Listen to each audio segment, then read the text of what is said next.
are listening to the Fantasy IPA Podcast. Can't wait. It's time to go eat, baby. Let's eat. Your audio hangout for the latest intel, projections, and analytics. Hey, we are playing to win. Visit us at fantasyipa.com and follow us on Twitter at fantasy_IPA. Let's do this.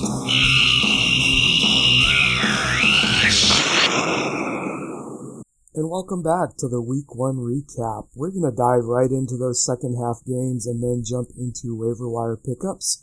First game on tap is the Miami Dolphins and Seattle Seahawks. Jamie, what do you have on this game? God, just an ugly game. And I think a lot of it was early in the third quarter when Wilson kind of tweaked his ankle. The dynamic in that offense sort of changed. Early in the game, the offensive line in Seattle was doing a poor job blocking. And I'm not sure if Miami has improved that much on defense. I think there's holes in the line in Seattle this year, and that could be a concern. But in typical Russell Wilson fashion, it didn't really matter early on. He was moving around and, just getting out of trouble, throwing on the run and hitting his targets. And all that changed in the third when he tweaked his ankle and they tried to run the ball more and keep him in the pocket, and he became less mobile, and that really changed the flow of the game as well. As far as the running backs, Christian Michael, he really has, I think he has, the light bulbs finally come on for him. The way he finished last year, the way he played in the preseason, and he played well again, 15 carries for 66 yards. He outplayed Rawls. Rawls had 12 carries for 32, but Rawls actually, he looked okay in the receiving game. He caught 3 passes for 26, so that's something that I would keep my eye on. And Rawls isn't quite 100% yet. He's not in shape yet either. As far as NFL standards. So when Rawls comes back, I think he'll probably take control of that backfield. But who knows? It's to be seen. One takeaway in the receiving game here from Seattle is Baldwin's still number one. I thought it would be a 1A, 1B type situation with Baldwin and Lockett, but not yet, at least. Baldwin's the guy. He's the guy who Wilson's going to when they need big plays. At the end of the game for the touchdown, he had 11 targets. He caught 9 of them for 92 and a touchdown. Nobody else did anything spectacular. Curse wasn't bad. He caught 5 for 57, and Lockett wasn't terrible.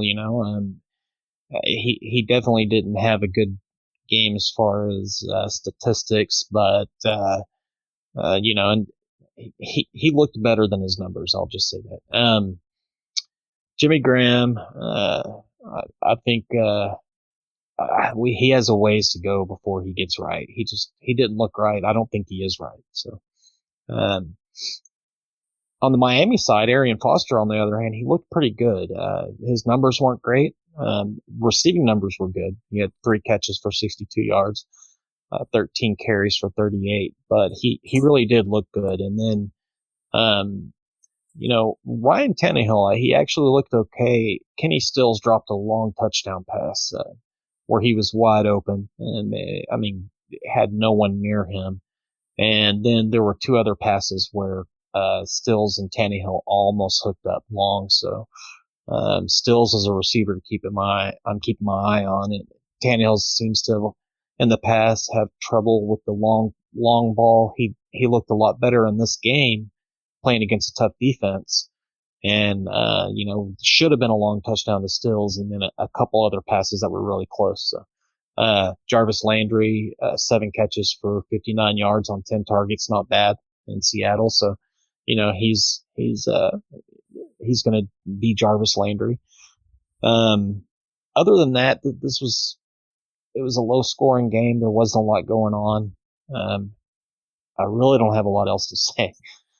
Yeah, Kenny Stills probably my biggest disappointment, especially dropping that one where he's been, he's flashed wherever he's been, and I expected him to keep it going. But one thing to watch out for is to see if and when Parker starts to get healthy, if that starts to eat into Kenny Still's targets. If he keeps playing like that, I can't see how Parker won't take over as that number 2 option over there. And then the other thing I would like to mention is the Jay Ajayi, or actually the backup situation that Arian Foster we'll talk about, because we know Foster's been known to go out. So I'd keep an eye on it. In this one, it was Damian Williams. Isaiah Peed was a little banged up, so he may actually be the second option over there. And then the latest thing I'm reading on Ajayi is that they're looking to move forward. So a lot of things to monitor as far as that backup running back situation. If you're a Foster owner, keep your fingers crossed that it works itself out until you can grab that handcuff. But I would definitely monitor that very closely. And if Foster does go down, a running back in that Gase offense is a prime target. So be aware of that. The Dolphins are in New England and the Seahawks are in LA. What do you got on the week 2 matchups for these two teams? Well, with Miami, I would start Arian Foster. I think he looks good enough to where, until he's not healthy, play him. And Jarvis Landry, obviously. Tannehill, maybe a low quarterback 1 option. I think he played better than his numbers, and he was playing on the road against Seattle. He also had 5 carries. I want to mention that Tannehill, they do want to get him involved more running the ball, and he's been very effective running the ball in the past. So, Tannehill, again, I see him as a low-end QB1 this week, but for sure Foster and Landry. And then with Seattle, you're going to start Russell Wilson, assuming he's playing, but his ankle's banged up a little bit, but you're still going to start him, and you're going to start Baldwin. I'm not sure who else I would start right now. The running back situation's kind of murky. I want to see what happens. LA has a pretty good defense. Well, tonight they've been run on, but at least seemingly they have a good defense. And then Lockett is someone who I thought would be a weekly start this year, a weekly flex. I want to see a little bit more. I want to see how healthy Wilson is, if he moves around, if he can get the other guys involved. So. All right, let's move to the Bengals at the Jets, where the Bengals pulled this one out kind of with, I think, less than a minute left to play. But Dalton was solid with 366 yards and a touchdown. Jeremy Hill kind of did what he does and underwhelmed, but saved his day with a touchdown. Bernard was a bit of a disappointment with 5 for 25 and only 2 catches for 5 yards. AJ Green, we validated that he is an absolute stud, pulling in 12 of 13 targets for 180 and a touchdown. I was hesitant to bump him back up into the top 5. I know you were high on Green. I wanted to see what Zampese was going to do this new offense. Looks like he will be heavily targeted, as you predicted, Jamie. So good call there. From the Jets side, Forte and Gailey, a perfect marriage. The way Gailey gets people open and gets them into space, just perfect for Forte, who still glides with ease down the field. So, we thought Powell might eat into Forte's workload. That definitely wasn't the case, where Forte got 22 touches, made 96 yards on that, and then targeted 7 times, catching 5 for 59 yards. So, as usual, Forte is that solid start that seems to be underrated going into every season. The emergent player here is Quincy Enunwa, who, Jamie, you and I talked about Enunwa being, I'd say, a wide receiver stuck in a tight end's body. And in this game, he was targeted 8 times, caught 7 of those, 54 yards and a touchdown. And really what I saw is with Decker and Marshall on the outside, Enunwa was taking on the role of the tight end there. And he was getting a lot of that, his catches across the middle and up the seam. So at first glance, you might think that with Decker and Marshall there might not be enough to go around. I would say that Enunwa should be one of your targets going into your waiver pickups this week. He showed well, and he looked pretty explosive in doing so. Takeaway I would talk about is LaFell is definitely the number 2 receiver over there in Cincinnati, where he pulled in 4 targets for 91 yards. CJ Uzama, he looked really good. He had a really good catch and run for 54 yards early in the game. He only caught one more pass, but he was missed on a wide open touchdown from Andy Dalton, and also pass broken up in the end zone. So Uzama was pretty close to having a lot bigger day, but he showed well for somebody who wasn't really on anyone's radar going into this game. Moving into week 2, we've got the Bengals at Pittsburgh and the Jets at Buffalo. From the Bengals standpoint, I think AJ Green is obviously a must start. For the Jets, continue to start Marshall. I know he had a down game with only 3 targets, but he was targeted a couple times in the end zone where they just weren't able to connect, and Fitzpatrick missed him on a couple. But I look for Marshall to bounce back. And then Eric Decker also had somewhat of a down game, but as he usually does, he keeps his floor high and pulling in the touchdown pass. He ended up with 2 catches for 37 yards in that touchdown to save his fantasy day. So, I would still start in Marshall with confidence, and I would also consider Nunez a flex option. Let's move on to the Giants and Cowboys, Jamie. What do you have with this one? In New York, not a lot has changed since the way they finished last year. I know they started slow, but McAdoo taking over as a head coach. Eli Manning is excelling in this offense. Odell Beckham Jr. has helped now. Sterling Shepard and Victor Cruz. Victor Cruz has returned. He wasn't super involved, but he was targeted 4 times. He had 4 catches for 34 yards and a touchdown. So can't ignore that. Shepard, he also caught a touchdown pass. Beckham didn't have a big day, but he did have a really big catch that set up a touchdown to Larry Donnell. I think also Rashard Jennings, while the numbers weren't huge, 18 carries for 75 yards, just the fact that they had a running game to lean on kind of helped open things up downfield a little bit. As far as the Cowboys go, Dak Prescott, he started out really well. He looked okay. He was accurate. He was efficient, but he couldn't close out the drives.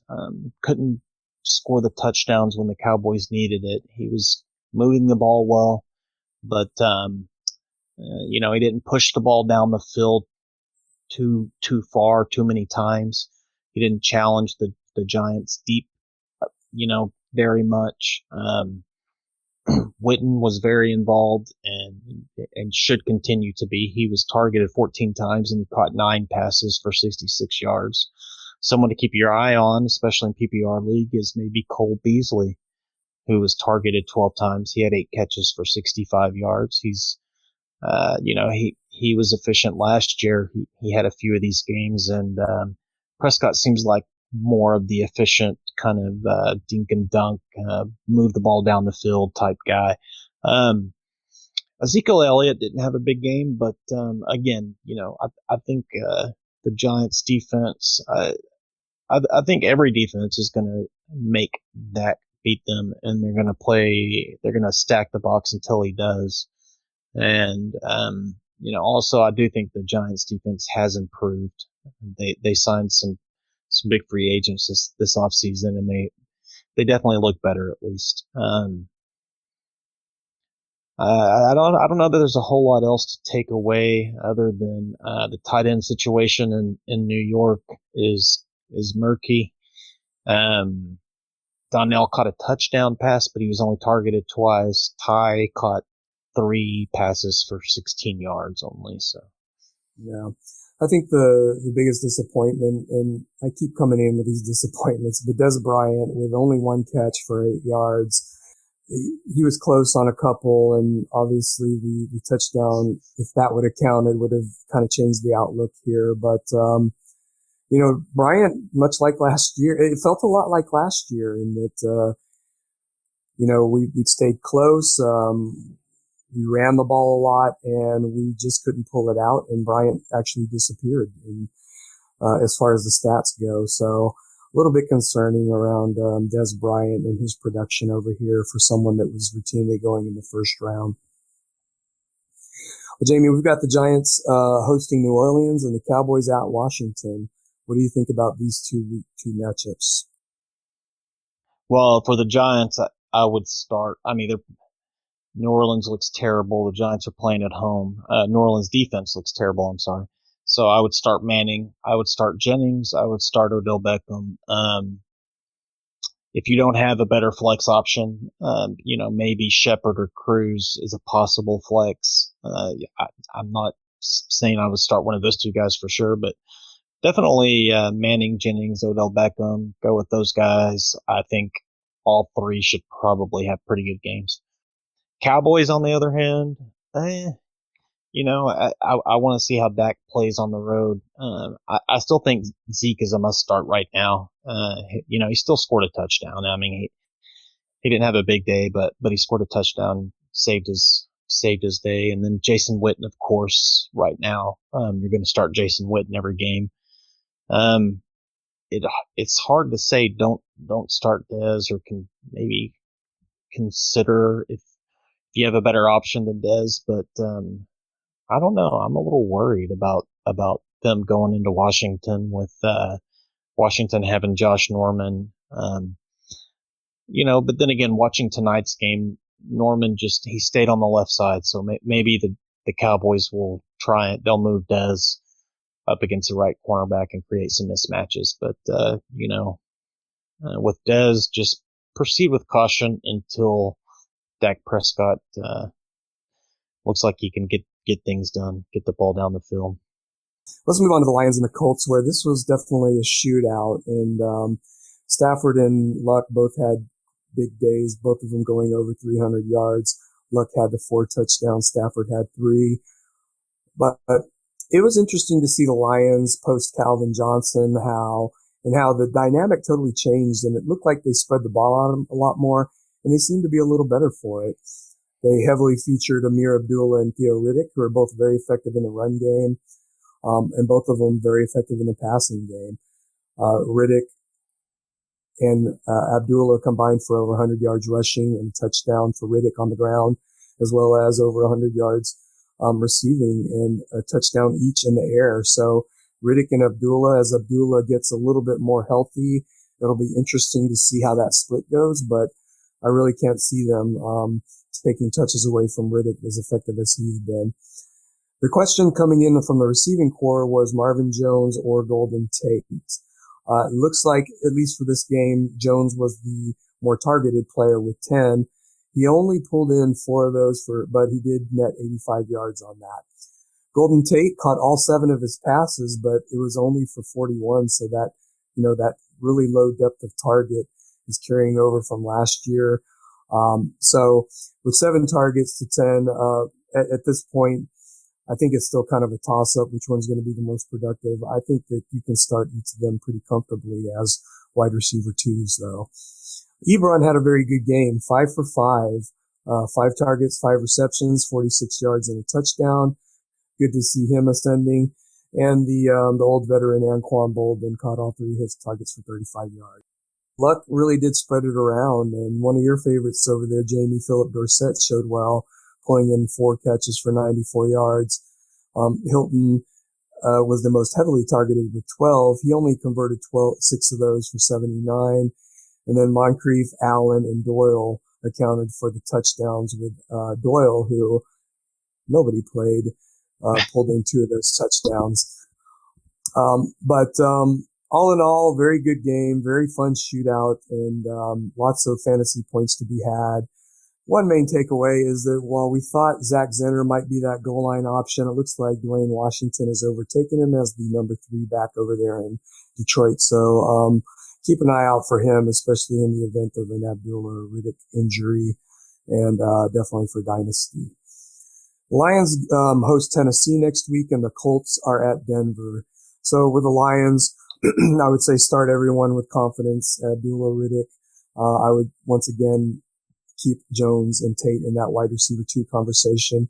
And it looks like Ebron may be ascending into maybe a top 7 option at tight end. The Colts at Denver, Cam was a little bit more effective against that Denver defense. I know that they had a couple positions turnover in free agency, but they were still just ridiculous. And with that Colts offensive line, as porous as they are, I can really see Andrew Luck getting beat up, but I still see him putting up numbers. So, while I wouldn't feel as confident starting the Luck and his receivers, I do still think there is production to be had over there as the Colts go up to Denver. With that being said, let's go ahead and move over to the Patriots at Cardinals, the Sunday night game. Jamie, what do you have on this one?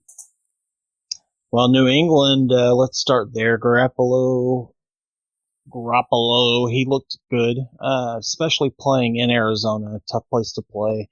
He was 24, 33 for 264 and a touchdown. Receivers, Edelman, I think Edelman's the only guy right now you're going to count on weekly, but Hogan, I don't know. He showed well. He had 4 targets, 3 catches, 60 yards, and a touchdown. He's a guy that I would keep my eye on right now. He's someone that, Art, I know that you and I both talked about him coming into this year as being a guy who can play inside out, and he looks like someone who could get more involved. Blount had a good game, 22 carries for 70 yards and a touchdown, but this is New England. You don't know what they're going to do week to week at the running back position. He could have 2 touches next week. So, James White, he's not Dion Lewis, but he played well. He caught 5 passes for 40 yards. Bennett, he caught three balls for 14 yards. He wasn't a big factor, but he did play well in terms of blocking. They kept him in, and they used him mostly as a blocker in this game, which is not surprising. It's something Bill Belichick does. So, I wouldn't be surprised to see him break out and catch 6, 7, 8 passes next week. On the Arizona side of the ball, David Johnson's going to get his numbers regardless. New England, they did try and take him away, and they did a good job early. But Johnson, he had 89 yards on the ground and a touchdown, and he added 43 more in the air. So, he's one of those guys that's probably going to go over 100 total yards most weeks. Fitzgerald is a stud still. He caught 2 touchdowns. One of them was one of the best catches I've seen. Just phenomenal.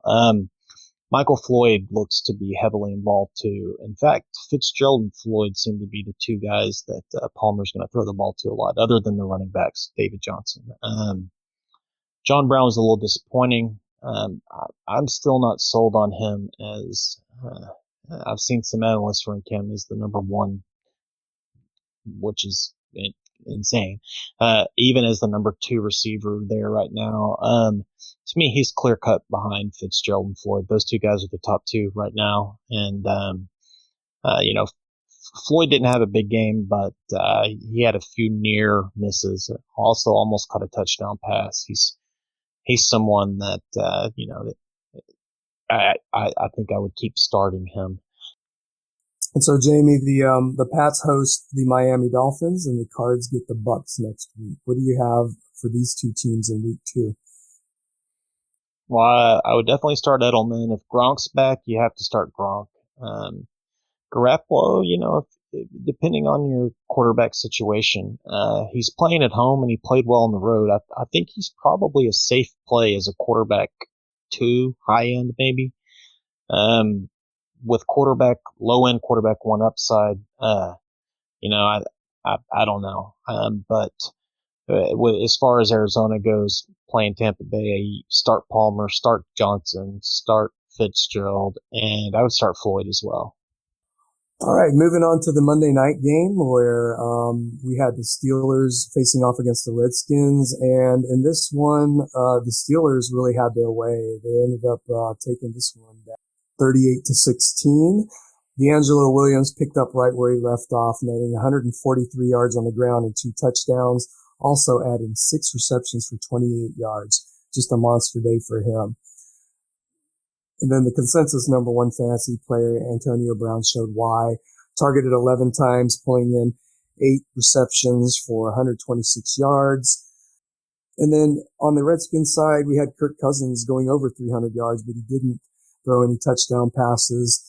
Matt Jones, questions about how effective he'd be coming off injury, but he only ended up with 24 rushing yards. Chris Thompson actually ended up with a touchdown on the ground with 23 yards.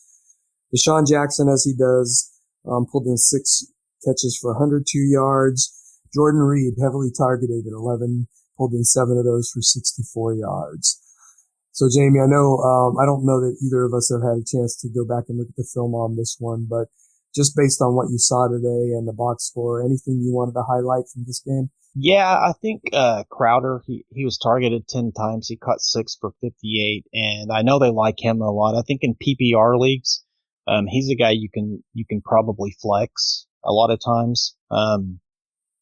And then in Pittsburgh, Eli Rogers, he was targeted 7 times. He had 6 catches for 16, a touchdown. I know the touchdown was a fluke. It would kind of bounce around off people, but he did look involved. And so, I think he might be someone just to keep your eye on, pick up off the waivers right now. So. Yeah, we spent all off season speculating whether it'd be Wheaton or Coates, and so that is something to monitor. Is that if Wheaton is active, I'd like to see how that affects Eli Rogers. But I'm definitely looking to pick him up where I can, as he's looked pretty consistent throughout the preseason, and then this showing kind of reinforces that Rogers can play. The Steelers take host Cincinnati, and the Redskins host the Cowboys next week. What do you have there, Jamie? Well, you have to start Roethlisberger, D'Angelo Williams, and Antonio Brown for sure. As far as the other receivers, Eli Rogers, I'm not sure if Wheaton will be back next week or not. I think I would just stick with Roethlisberger, Williams, and Brown for now.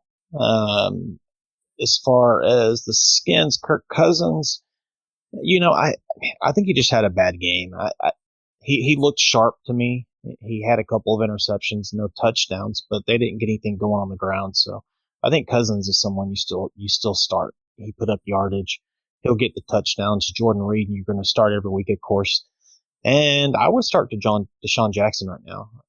He was targeted 10 times. If he's going to be targeted 10 times, I'm starting him every week. All right, and the last game of the week that actually ended probably about 10 minutes ago was the LA Rams taking on the San Francisco 49ers. And, the one team I don't think I want to play on a Monday night opener is the 49ers, who destroyed the Vikings last week. And then this week they dispose of the LA Rams 28-0. So from the Rams side, Gurley was pretty much bottled up. He did end up with 47 yards, and he did catch 1 pass, but that netted negative 5 yards. On the receiving side, Britt showed a little bit here, catching 4 of 6 targets for 67 yards. Brian Quick got in the game, catching 3 for 23. A lot of that came in garbage time, though. Really not much else to talk about from an offensive perspective from the LA Rams. But the 49ers, where Gabbert only threw for 170 yards, he did get a touchdown. Hyde was a big fantasy player here, netting 88 yards and 2 touchdowns on the ground. And he also caught 2 passes for a mere 5 yards. Sean Drawn had 7 carries, only 18 yards, but he got in the end zone, as well as catching 2 passes for 18 yards. Curley, who they just recently acquired, who kind of slid in for Bruce Ellington, was heavily targeted with 11, catching 7 of those for 61 yards. Other than that, not really much to talk about. Patton did catch all 5 of his targets for 60 yards. And one of our guys, though, I was happy to see Vance McDonald get into the end zone. On 3 targets, he pulled in 2 of those, one of them for a touchdown, 14 yards total. Jamie, what do you have to add on the Rams versus the 49ers? Actually, something you and I talked about is most people are unaware of. I think we were even until we looked up his 40 time, but Blaine Gabbert can run the ball. He had 9 carries for 43 yards. I think most of those yards came on his first 4 or 5 carries probably, but he's a guy that can add 40 yards a week. In this offense, whenever they have that read option play. So Gabbert is definitely a threat with his legs as well. Yeah. Yeah, the only other takeaway I'd say is, although Austin did not have a good fantasy day, he was targeted 12 times, only catching 4 for a mere 13 yards, but they're trying to get it in his hands. He also had 1 carry for 2 yards. Jamie, the Rams are hosting Seattle next week. The Niners are at Carolina. 2 really tough matchups. Are you starting anybody? Well, you have to start Todd Gurley. And I know he had a bad week, but he might be the only Ram I'm starting. And then as far as San Francisco, I think right now you start Hyde until he doesn't show well. And then Gabbert, I don't know that I would start him against Carolina if you have better options, but I do think he's going to be a lot better than, everyone probably saw him as a quarterback 3. I see him more as a quarterback 2 with upside. So I don't think I would start him next week, but just definitely an option when you need him. Yeah, one of those guys that you can stream when you may have a tough matchup or a bye week. So I think Gabbert's definitely worth owning. So Jamie, that does it for the game reviews. We're going to transition very quickly into the waiver ads for this week. And while we're going to go over very high level some of the guys to target, please make sure to visit the site for the final polished list that Jamie's going to be posting in Redraft.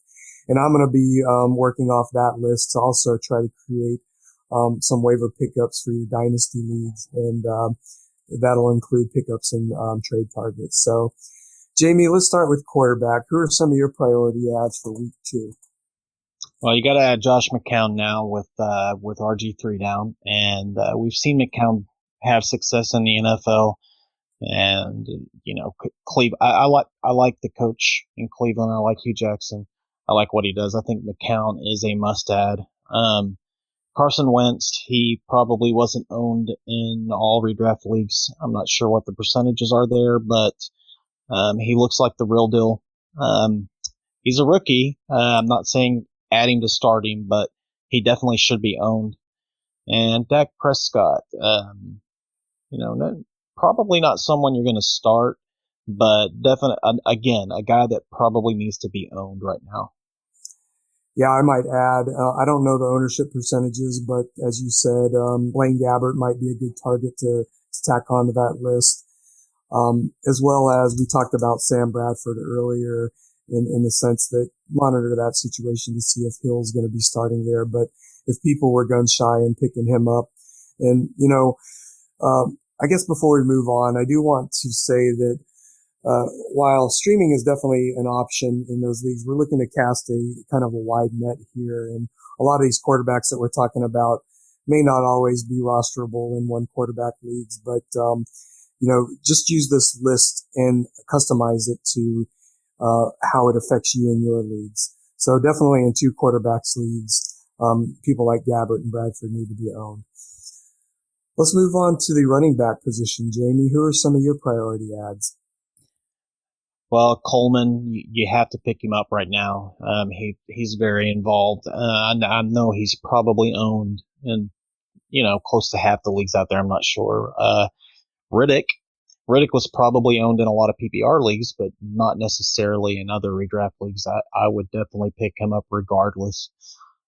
Charles Sims, especially in PPR leagues, he should be picked up. He's going to be involved. And, he was over 1,000 yards last year. I don't see much changing really. We talked about Jalen Richard. I like what I saw. I know it was one run and I don't know how involved he'll be, but he ran between the tackles. He had another one too that wasn't as big, but 7 or 8 yard pickup again, where he looked good running the ball. I'm starting to like him. as the the backup or the handcuff there. And then Sproles, just because he's going to be involved every week, it looks like they will get Sproles close to 10 touches, whenever they can.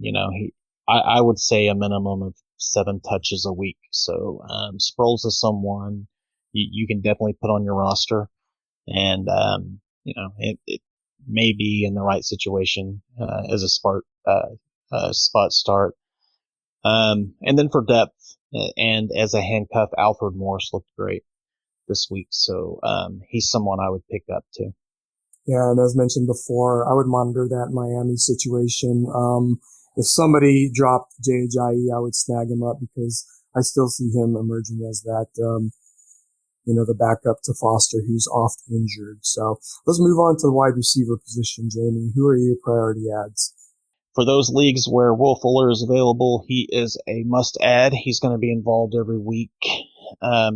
Maybe not big numbers every week, but involved. It looks like Sanu is better than advertised and will be involved every week. With Keenan Allen going down right now, I'm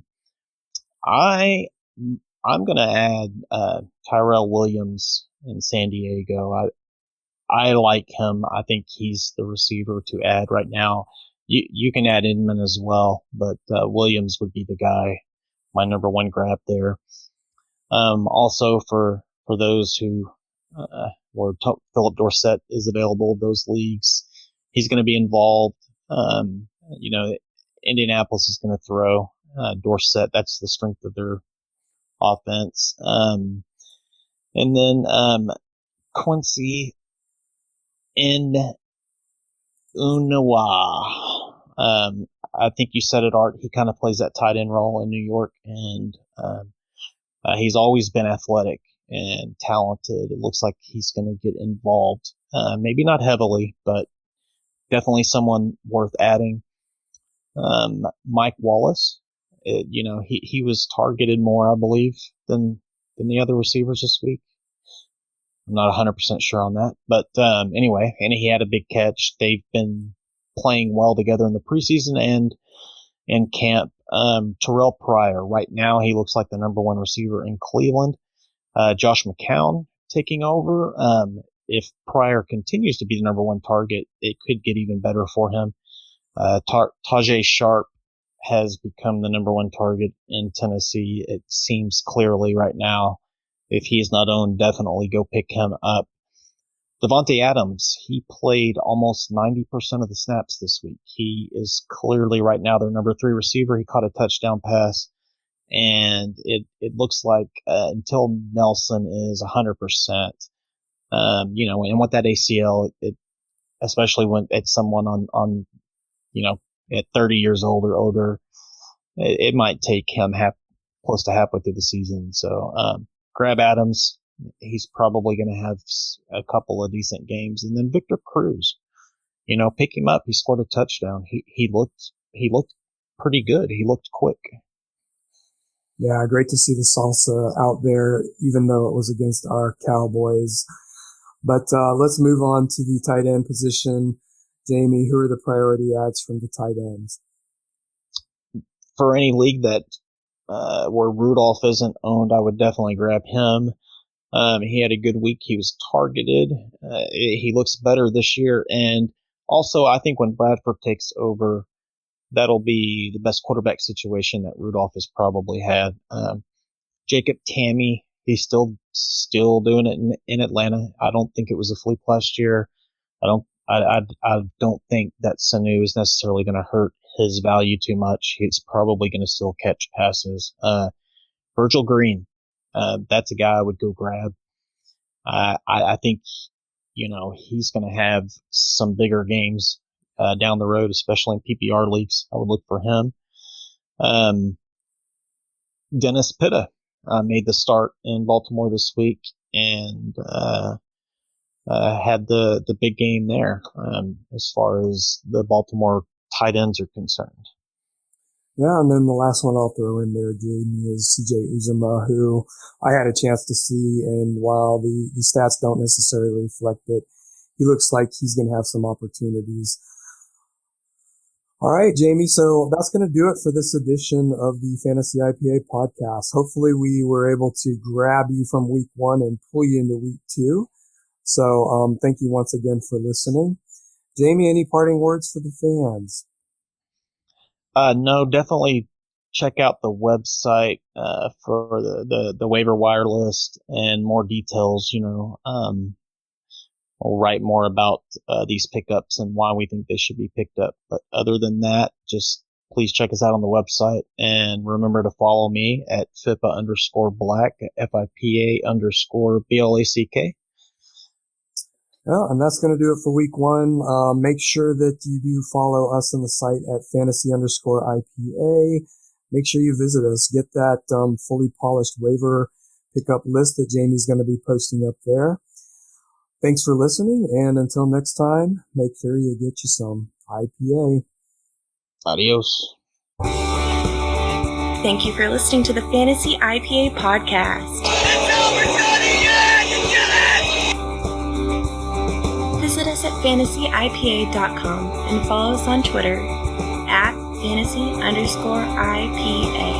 Hail to the king, baby. To the house, baby. Please subscribe and review at iTunes, Stitcher, or your favorite podcast provider. Call trust. That's called trust. See you next time, and until then, make sure you get you some IPA. Come get some. Get some. Get some. Get some. We just want to say thank you for all the love. And we're out.